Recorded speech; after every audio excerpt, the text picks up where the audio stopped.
Good morning, everybody. Uneducated Economist here. I was going through my YouTube feed this morning looking to see what the other YouTubers were talking about, and I came across where Mike Martins had actually covered the topic that I wanted to do this morning, and I thought to myself, you know what? That is pretty cool. Mike and I were on the same page. We think a lot alike.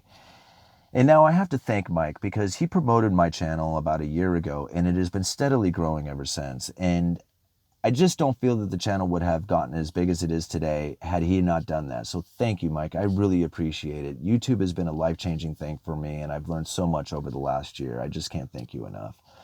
And thank you for all the people who have come over from Mike's channel and given me subscriptions and the thumbs up and the great comments. Thank you, guys. I really appreciate that. And so if you haven't been over to Mike Martin's channel yet, please go over to Mike Martin's, give him a subscription, let him know what you think of the videos, and give him some thumbs up.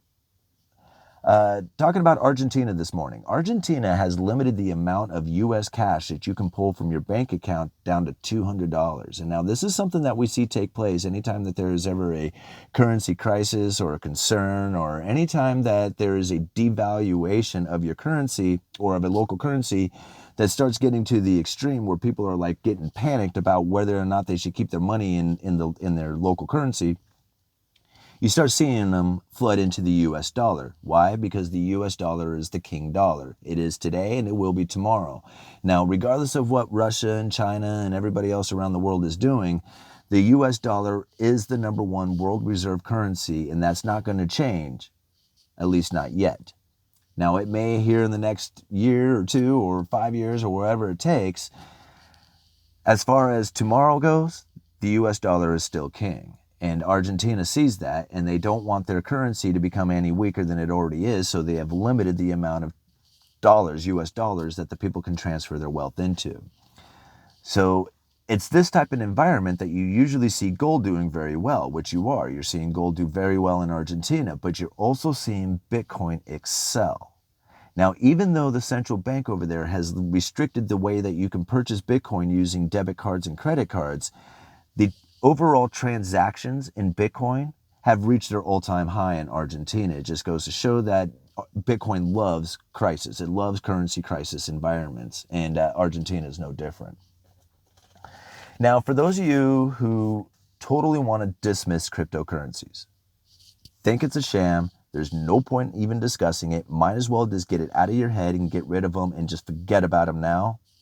The Federal Reserve is hiring a cryptocurrency manager. Now, that's not what they're calling it. They're calling it a, if I remember right, it's a retail payment manager, but it goes something like this. The U.S. Federal, I got this article from Coinbase, not Coinbase, CoinDesk.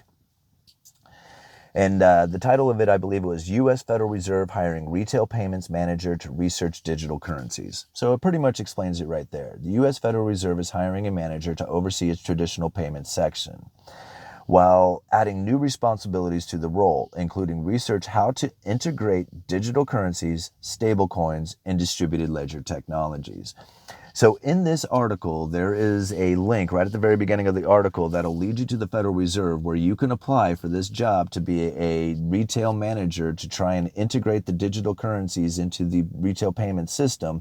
And you can get paid up to $250,700 to be this manager. So for those of you who don't believe in the cryptocurrencies, don't believe there's any future to it, the Federal Reserve sees differently, and they're willing to pay somebody $250,000 to integrate the digital currency system into the current retail system. Anyway, Uneducated Economist. I found that very interesting. You guys let me know.